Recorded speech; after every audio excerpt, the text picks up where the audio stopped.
Let's talk about feedback mechanisms. And so this is going to come to this idea of positive and negative feedback systems, biological systems in response to stimuli, right? And so sometimes you hear this term when we're talking about a feedback mechanism or a feedback system. A lot of times you'll hear this term irritability. Irritability just means that you are able to respond to some type of stimulus, right? Something happens in your body or your cells can respond to it. Keep in mind, guys, that there is irritability for some things that we don't have. So something like seeds of a lot of plants, they have an irritability for the gravitational pull. And so they tend to grow against the pull of gravity, which is why you don't have to orient seeds when they go into the ground. They have different receptors that can pick up that stimulation. They're irritable for that stimulation, and they grow in the opposite direction of that stimulation, which of course could cause some problems if you're trying to grow seeds in outer space where the gravitational force is a little bit different, right? And so keep in mind, when we're talking about any type of response, it's always a response to a stimulus, and we usually call that response to a stimulus irritability. Also keep in mind that sometimes when we're talking about these responses, they are cause and effect. Sometimes you'll hear that referred to as a linear response. And a lot of times they are cyclical, meaning they move in a cycle, kind of respond, and that is going to cause the cycle to slow down or speed up. And that is kind of the classic feedback mechanisms. And so there's two major categories of feedback systems, sometimes called feedback loops: positive feedback and negative feedback. Positive feedback, keep in mind, guys, when we're talking positive and negative here, this has nothing to do with something being good or bad. When we're talking positive here, we are basically saying that the response, whatever that is from the stimulus, is going to cause something else to happen that is probably going to cause the entire system to speed up. And so a lot of times we think of positive feedback systems, again, not necessarily something good or bad, but they are something that is going to cause something else to occur.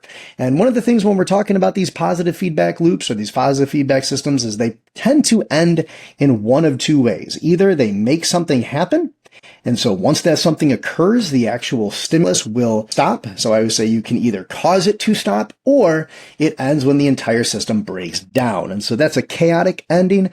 So basically the stimulus causes a response, which causes more stimulus, which causes more response, and it keeps going until the entire system can no longer maintain itself. That's obviously one of those situations that is going to be oftentimes avoided in biology, avoided in life, because we don't like chaos in a set system.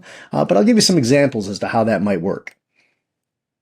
So again, talking about positive feedback systems and positive feedback loops, one of the kind of classic examples is fruit ripening. And you may have heard of this before. It's kind of classic in cherry trees and apple trees, that you may notice that not only do they all tend to bloom at about the exact same time, like every apple tree in the orchard, but they also tend to ripen at the same time. If you know much about fruits, that makes a lot of sense from their evolutionary standpoint, because when the fruit ripens, then they're hoping something is going to come and pluck that fruit and eat that fruit and maybe deposit their seeds somewhere away from the tree. And so from the idea of the orchard, if you can make all of those trees ripen at the exact same time, then you are going to bring in all of those mechanisms to disperse the seeds, like birds and animals and things like that. And well, the way a plant does that, the way at least an apple tree does that, is they actually produce a hormone, kind of a pheromone, meaning it's released into the air as a gas, called ethylene or ethylene glycol. And so that ethylene will trigger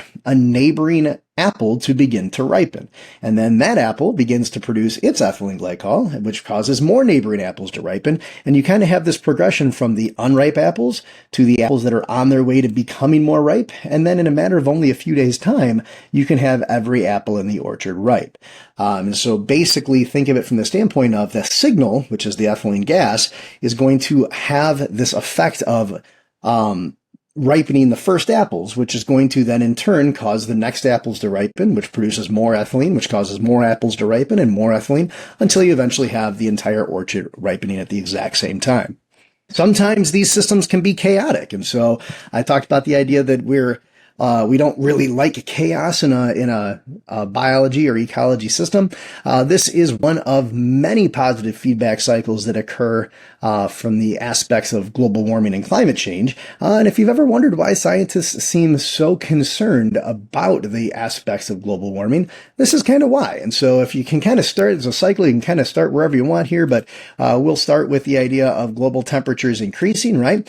When global temperatures increase, that is the stimulus, which causes an increase in evaporation from the oceans, right?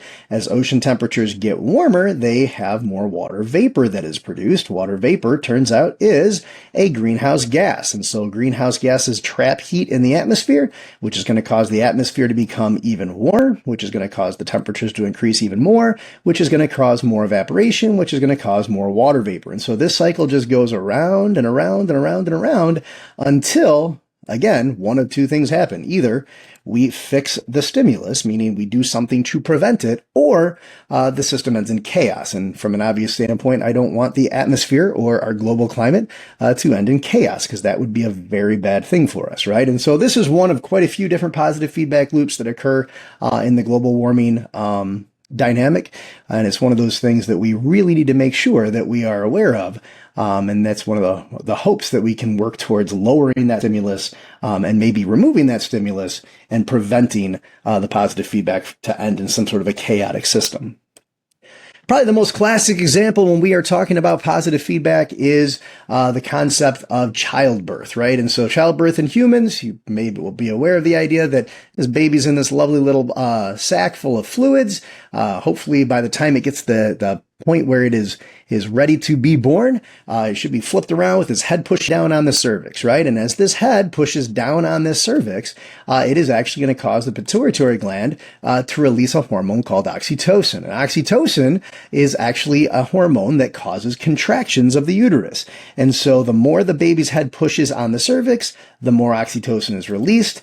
The more contractions occur, which pushes more on the baby's head, which pushes more on the cervix, which causes more production of oxytocin, right? And so this is not only a great example of positive feedback, but this is a very measurable aspect of feedback, because every one of these cycles that occurs in a relatively set rate. And so you end up getting to a situation where you can actually measure the amount of time in between contractions, which will give you a relatively good idea how much time you have before that baby is going to show up. Pretty cool aspect of positive feedback in human childbirth.